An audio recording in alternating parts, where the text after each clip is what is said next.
Welcome back, welcome back, welcome back to another week of Candies Corner. We're here, we talk about everything motherhood and mental health. I am your girl Candy, and let's just go ahead and get into it. I hope you got your coffee. Because baby, it is hot. I got lots of things to say, and we are spilling the beans on mental health and my own mental health. Okay.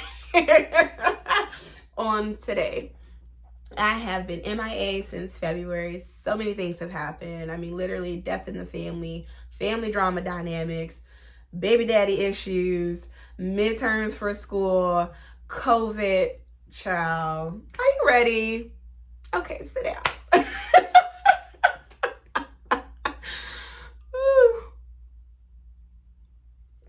I'm not even ready. But it is time. We have been apart for too long, and I can't wait no longer. I really appreciate the people who are my supporters, because they have reached out like, hey sis, I know you're grieving. Hey sis, I know you're going through right now, but please, we are waiting in YouTube land to hear from you. And that has been super, super encouraging, just to reminding me that I am still on assignment and there are people who need to hear what I have to say. So thank you guys so much for reaching out. Thank you to my pastors. Thank you to my family, to my friends, to everyone who sent condolences during the passing of my grandmother. I am just so appreciative. And for those of you who didn't know but know now, thank you in advance for your comments and condolences. My grandmother, she's actually my great-grandmother, but I don't say great-grandma, I just say grandma. My grams passed away in February, and unfortunately we had to all voyage down from DC to Georgia to participate in the burial and our final goodbyes. And that is truly what it was. It was our final goodbyes. It was very emotional, the entire part, driving down, seeing everyone, going to the funeral. I don't think anybody really loves funerals, but I do not like funerals. It is very, very sad. It's very emotional. I don't like to see people in their coffin. I don't like to go to the funeral home for the viewing, anything like that. It's just very eerie to me. And not because death is so scary, but it's especially when someone it's just it's so final. But that's just me. But it was really good to be there, and even though it was very sad and it brought so much emotions out that I didn't even know was in there, it was really good to see so many of our family members. And it's interesting to think, grandmothers, a good grandmother really keeps the family together, serious matriarchs.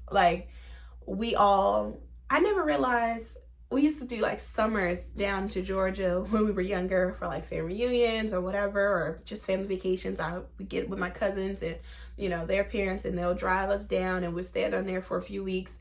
And I remember vividly, being on the farm with grandma, she yelling at us about snapping peas and picking okra and hoeing the ground. And oh my gosh.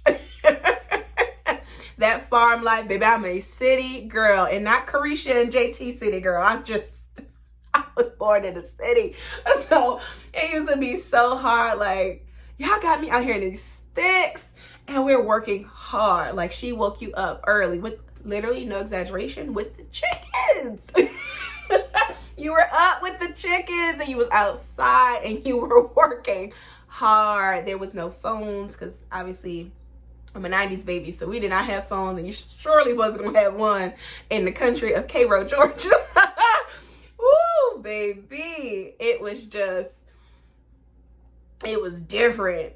And it was just so good, though, because it would be family time, and everybody would come over. My grandmother has a lot of kids, okay? And they have a lot of kids. She has 103 I have 103 grandchildren, my God.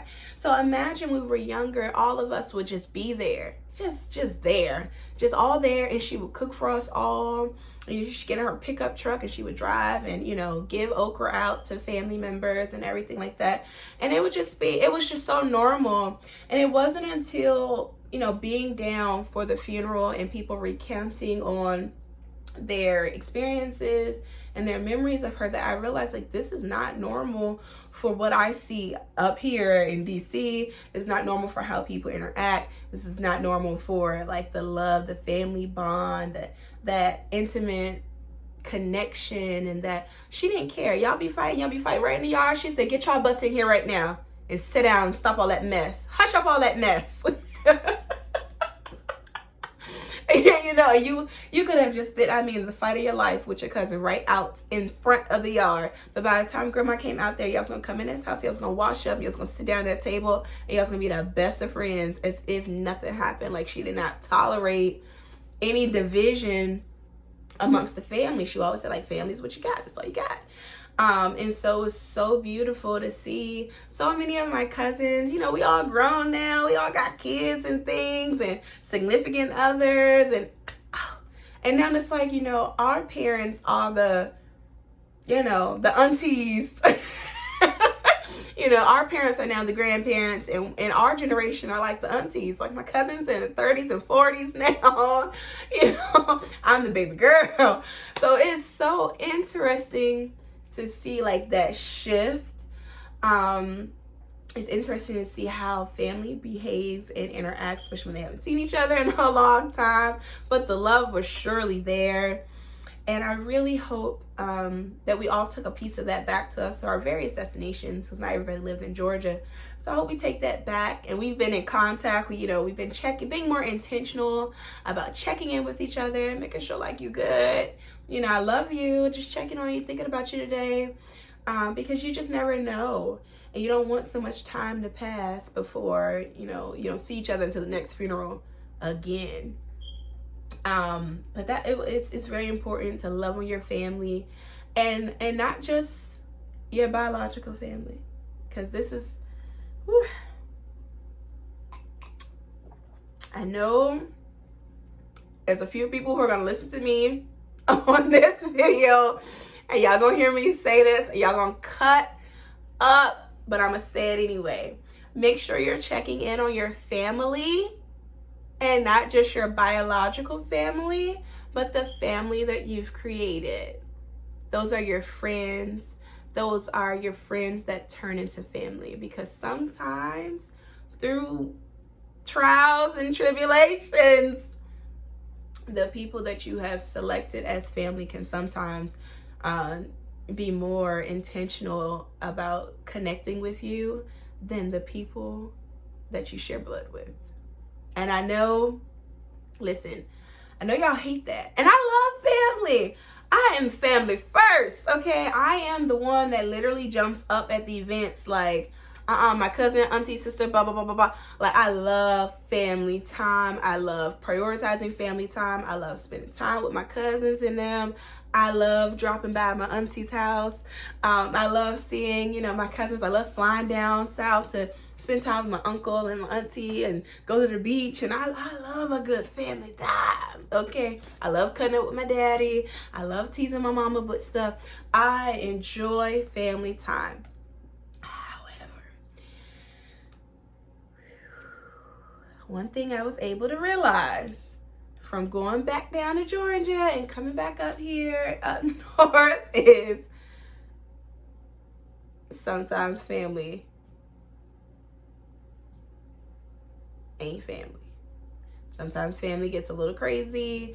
Sometimes family forgets, like, we're all grown now. Like, we're all grown now, and it's because we are family doesn't mean I have to agree with everything you do. You don't have to agree with everything I do, but we don't have to disrespect each other. We should still love one another. And if we are in a place where we cannot respect each other and we cannot love on each other, then there comes a time of separation. And Lord knows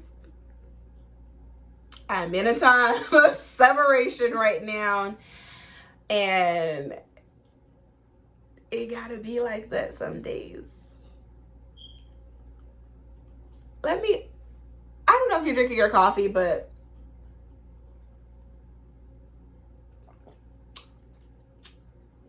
baby, I'm gonna drink mine.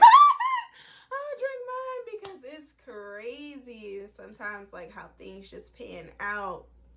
It has been hard, y'all. So Grief is tough. And I did have a few family members who did not even realize that they were grieving until a few weeks after my grandmother had passed, and they finally like realized like, yo, I can't call her. And it's very important to stay in contact with your family after you know that they've experienced a death of a loved one. Like, it doesn't stop. Like, grieving someone, you know that they went to the funeral, you sent your flowers, you sent your condolences, you gave them a hug, all that stuff.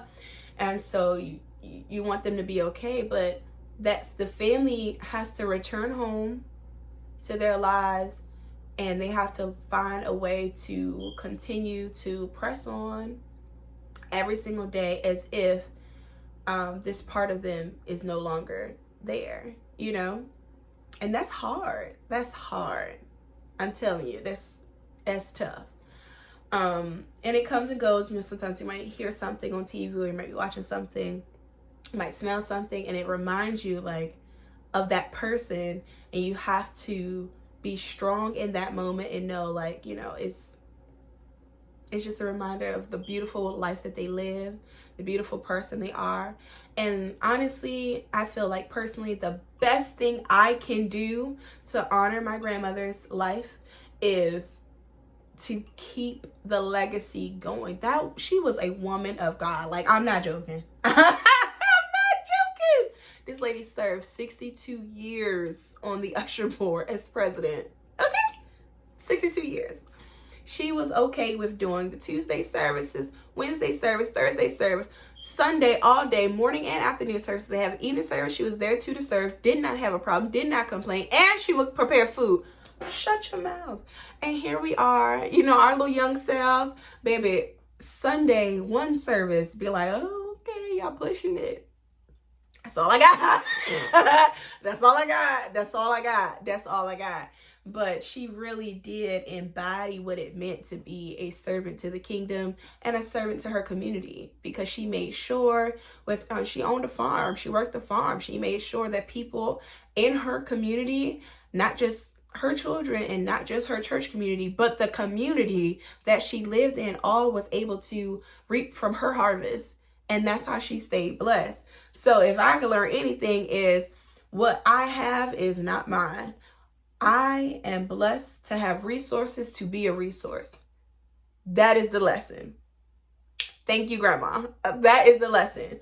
You are blessed with resources to be a resource. And the way you get more resources is by giving more resources. So this is like, it just goes back down to servitude.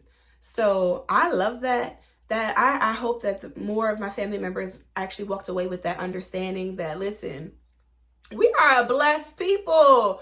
We don't have it nowhere near as hard as, as she had it, or as her family had it. Growing up in rural Georgia, we're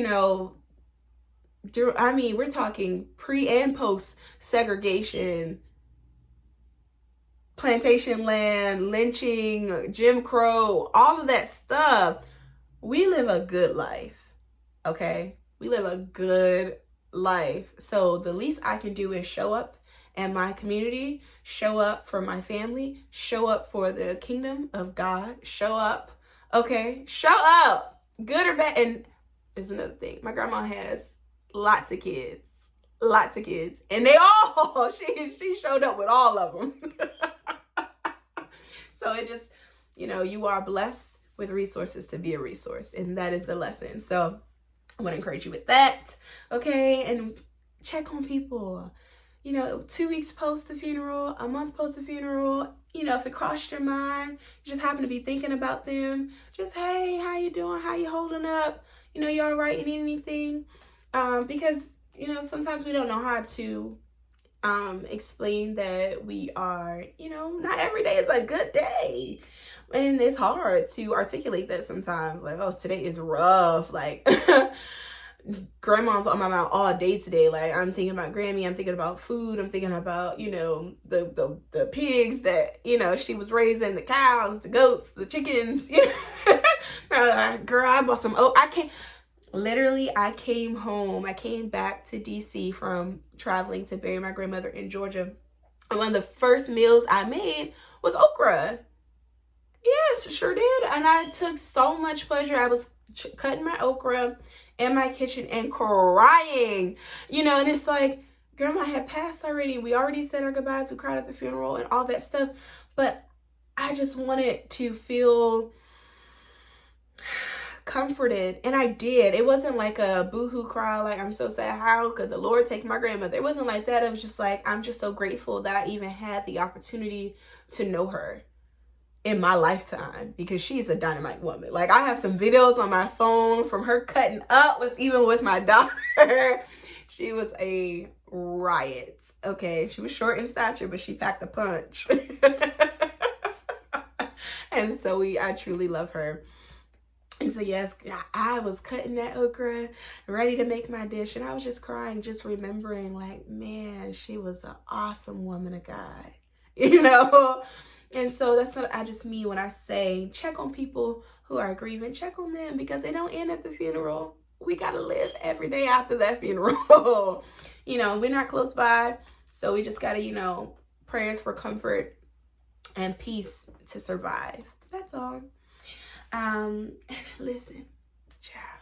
Okay, so we got back from that, and then family cutting up. It was being down in Georgia gave me the opportunity to see some family dynamics and some shifts, some people who weren't talking to people for whatever reasons we don't have to get into. But it definitely made me come home and want to say, like, I don't want to be 60 years old having an issue with my sibling. And so one of the things that I also did when I came home was reached out to one of my siblings, who I don't have like the best relationship with, but I want to have a better relationship with them. But there had been some hurt there. There had been some pain. There had been some mistrust there. And so we really needed to like have a dog look. Yeah. Like, we need to have a moment. And it was very important to stand flat-footed in how I felt, and be able to get it all out off my chest, be able to get it all out and say, listen, you did something that hurt me, and I have been holding on to it, and I'm not mad at you, but I need you to know how this has affected our relationship and how this has affected our children. And you have kids, I have a kid. I want them to grow up close, or knowing each other, being in contact, being in relationship with each other, because family is important. And it was such a vindicating moment for me, because I feel like silence culture is very, very strong, especially in the Black community, where we don't disrespect. Well, we were raised in our family not to disrespect your family members. Like, even if they said something you don't like, they disrespected you, they cussed you out, they hurt you, it's just like y'all apologize and y'all move on. But you don't really, like, it's not an intentional apology. It's not a let's talk about the damage that was done and the words that can't ever be taken back, or the pain that your actions have caused. It's not like one of those. It's like y'all don't have time for that mess. Come on. And we just move on. There's a lot there. I'm going to really get deep into silence culture. I'm writing a book. And when I talk about the silence culture that exists in the Black community, it will sit you down. Because it's very unfortunate. And I talk to other women who have gone through so many things, whether it's sexual abuse or, child abuse, neglect, disrespect, emotional abuse.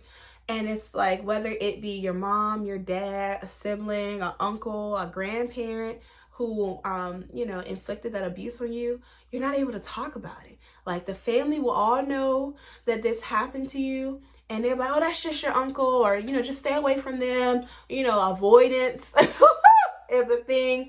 Denial is a thing. Nobody wants to look bad. We're not going to get anybody involved. They're not going to tell the police. They're not going to, Child. They don't want to even have a conversation with the pastors about it because nobody wants to look bad, or you know they ain't going as far as no family therapy, child. You might as well just cuss them out.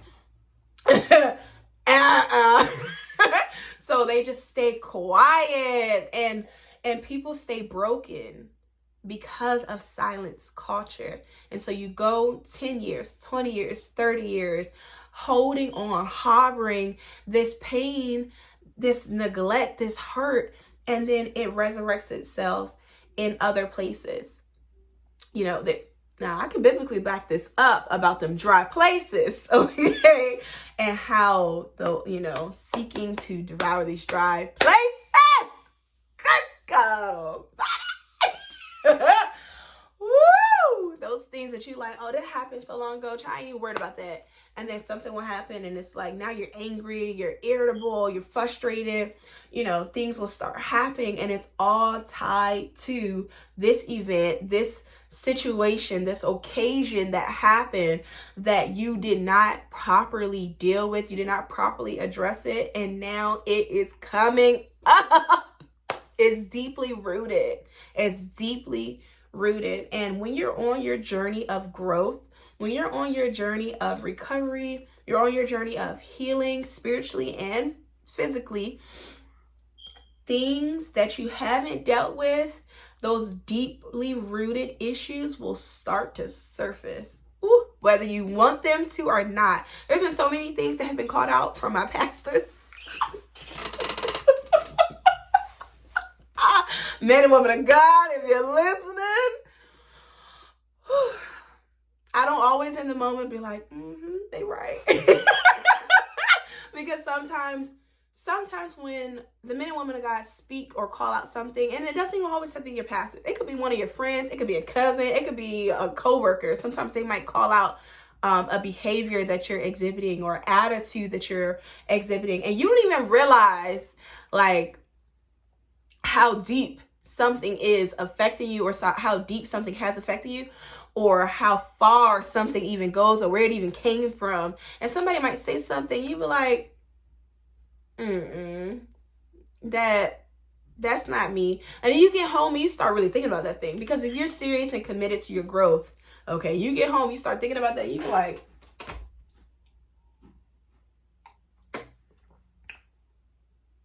dang, I do got an attitude. Like, I do have a problem trusting people. I do have a problem forming healthy attachments. That's because my mom, that's because my daddy, that's because love, that's because of abuse, that's because of this, that's because of that. And you start to put it together, and you be like, oh, they right. I gotta work on me. Oh, I'm a mess. So things like that happen. So there's been several things, to bring this round robin, that my pastors have called out regarding some of my issues, with this situation. And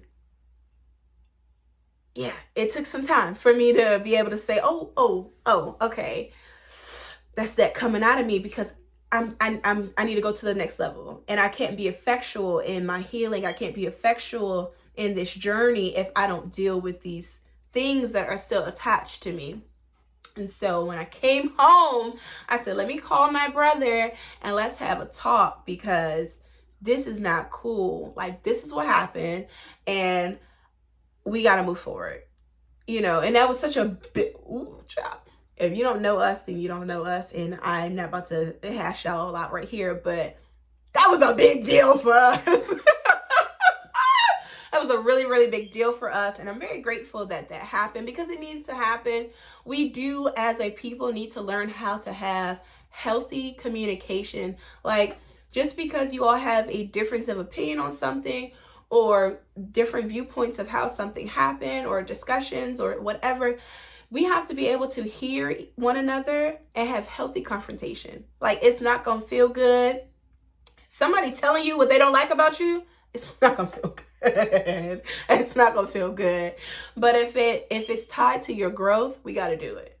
We got to do it. And if you are holding on to resentment, anger, unforgiveness towards someone else as well, you gotta say it. You gotta get it out healthy. Now, they don't have to receive you, right? As the Bible says, if you go to your brother and you confess and they don't receive you, you can dust your feet, okay? Ashes, ashes, dust is dust. The devil, you won't cause no more fuss.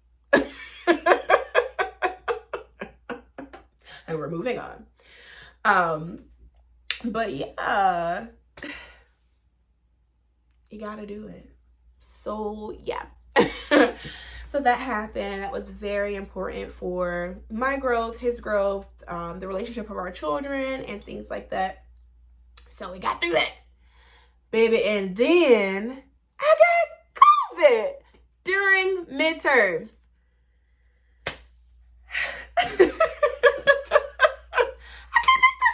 I can't make this stuff up. Baby, I end up getting COVID. So I'm over here minding my business, just trying to go through my grief process, trying to go through my grief process for my grandmother, healing process with my brother. And now, baby, now I done got COVID and I'm in school. So I'm also trying to do my midterms so I can be successful so that we can get through this semester because your girl's graduating this year. Hello, somebody. So I'm like, we got to get through this. And I got the nerve to get COVID. So now I'm like, how are we going to do this? I'm trying to write papers. I'm coughing and sneezing, literally hacking. And I'm like, God, this been an interesting 30 days. Like, I can't catch a break. And so then there's some other little things were going on with work. Someone coming against me at work, my child's father coming against me. And so now I'm like, all right, what am I supposed to be learning in this in this moment? Like, this is a lot. Like, these last 45 days have been a challenge. I'm like, okay, God, I'm over here trying to tell the people about how important their mental health is and how important their relationship with you is. And I'm over here going through it. Like, I'm in the fight of my life. That's how I feel. Like, I am fighting on like every end to maintain my own mental health and maintain my own stability, my own sanity, so that I can be strong. I know my daughter looks like she needs me. She depends on me. I gotta do my job. I gotta show up for my roles and positions in kingdom. I gotta show up for my education so that I can complete this part of my journey. But I'm like, God, what is going on? And the Lord literally was like, it's a part of your assignment. It's a part of my assignment. It's a part of my assignment. Persecution is a part of my assignment. But yes, why wouldn't it be? Woo, child. So I was reminded of this scripture that we are sheep for the slaughter. And what that scripture means is we by being little lambs, by being children of God, there are certain things that we are going to go through, and we have to remember that they're not happening to us, they're happening through us so that we could be able to help someone else. Like, this stuff that's going on is not my own persecution, my own cross to bear so that I can feel vindicated and more superior as a Christian. That's not what I'm saying. What I'm saying is these things that are happening through me are so that I can be able to tell another woman, another mom, another sister, another daughter, there's a way out. It gets better. There's some joy. Tomorrow. Y'all know what I mean? Tomorrow. Mommy always say tomorrow. There is some joy in tomorrow. Like, today we might be raining. Today it might be morning and it is actually raining outside. There may be some tears today. There may be some long suffering, but it's so that we can help somebody else. There's someone who needs to know that, hey, I can survive sexual abuse. I can survive divorce. I can survive being a single mom. I can survive losing the love of a grandparent. I can survive losing the relationship of a parent. I can survive being called out and persecuted at work. I can survive the dysfunction of going through court stuff with a child's parent. Like I can survive. Like there is joy, there is hope on the other side of this if I stay on the assignment. If I stay steadfast, unmovable, holding on to your never changing hand, abiding in you, oh God, you're gonna see me through this. And everything's gonna be okay. Everything's gonna be okay. So it's been a heck of a last 45 days. I promise you that. It has been, woo! I won't sit here and say it's been super, super easy. I'm not no super, okay, my sisters are gonna get this. When we first came to ministry, you're like, y'all are so super, super saved. Now I know it's not about being super saved. It's just about being strong in the Lord. As being strong in the Lord, you're gonna go through things and it's gonna hurt and it's gonna be tough and you are gonna cry. You're living a human experience, right? Okay. Like you're gonna get overwhelmed. You're gonna get frustrated. It's not always gonna seem like it's fair. It's not always gonna seem like it's working out for your good. All of these things are true. But it's for the perfecting of the kingdom. It's not personal. It's happening. You're experiencing it. But this is the key thing that the Spirit of the Lord really gave to me was it's happening through you, not to you. And it's all tied to your assignment. Listen, y'all. I love me some mental health, okay? I love the fact that I'm studying how brain chemistry works and how, I love it. I am inspired by it. But I love how the Lord also perseveres for you and reminds you that a part of this experience that you're living is to be a help to someone else. What is the point? Then I tell you, even with my grandmother, look how I bring this back. Even with my grandmother, I told y'all, the lesson in her death, the lesson in her passing that I took away was you are blessed with resources to be a resource. It's the same in the kingdom. You go through things to help someone else get through it. Everything in this entire spiritual world that we live in is about helping others. What is the point of you having all the resources, all the knowledge, all the money, all the degrees, if you just want to keep it to yourself? No one benefits from that but you. Are we to be selfish? Of course not. So all of this mess going on is for somebody else. And I have been so blessed to know that I have a group of very, very strong women around me, and they're gonna tell me when you off your game. Literally. They're gonna say, all right, now you're going too far. I have a sister, she will let me vent, she will let me get it all out, and then when I'm done, she's like, okay, you're going too far. All right, bring it back. Okay, let me tell you. I understand why you said what you said, but this is why I can't agree. And people do not understand our friendship at all. We kind of seem like just like fast friends, we bonded kind of quickly, and that was not the case. But I love my girl because I'm able to be authentically myself, and she is going to still hold me accountable to that which is right, that which is righteous, and that which is just good clean sense, and vice versa. And so you need that.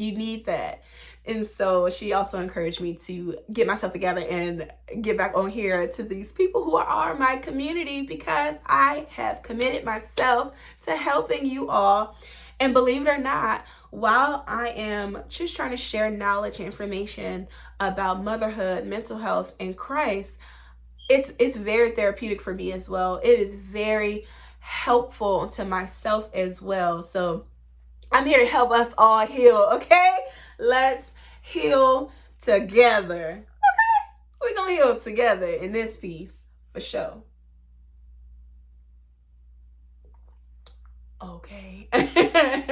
So listen, I want to leave you all with a little coffee with Christ, okay? I know this was not our traditional episode. This was not our traditional episode where we did not do all of our segments and everything, but we just needed some time to just, sip and chat. Okay, we had to get through some things.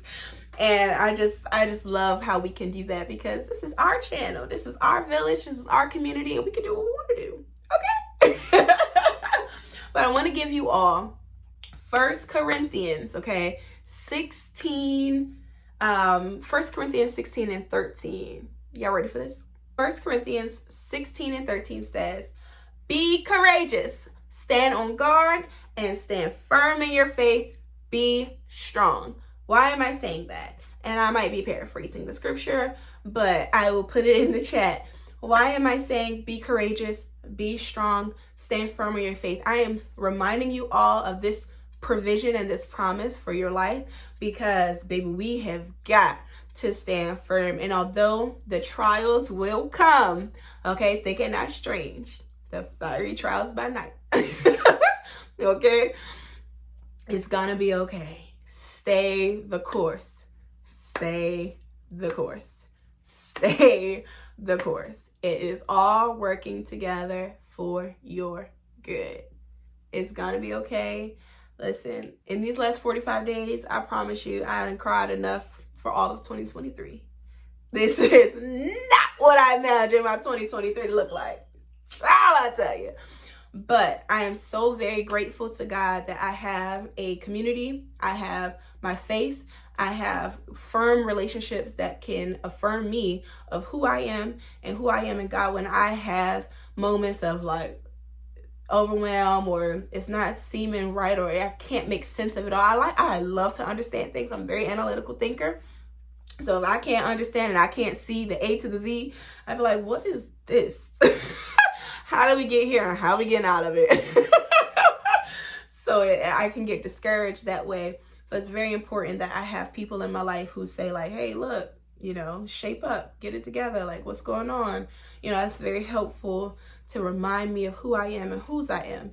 And so, listen, I got to remind y'all, okay, who you are and whose you are. You are a child of God. You are going to make it. You are going to get through this. So stand firm on your faith, okay? Be courageous, because you're going to need some courage to get through these hard trials and to just come through with mental fortitude, okay? So, and the wise words, in the wise words of Monique, I love y'all for real. But it's been so good. Please be sure to like, comment, and subscribe. Love this message. Love this episode. For more content, please follow your girl. Till next time.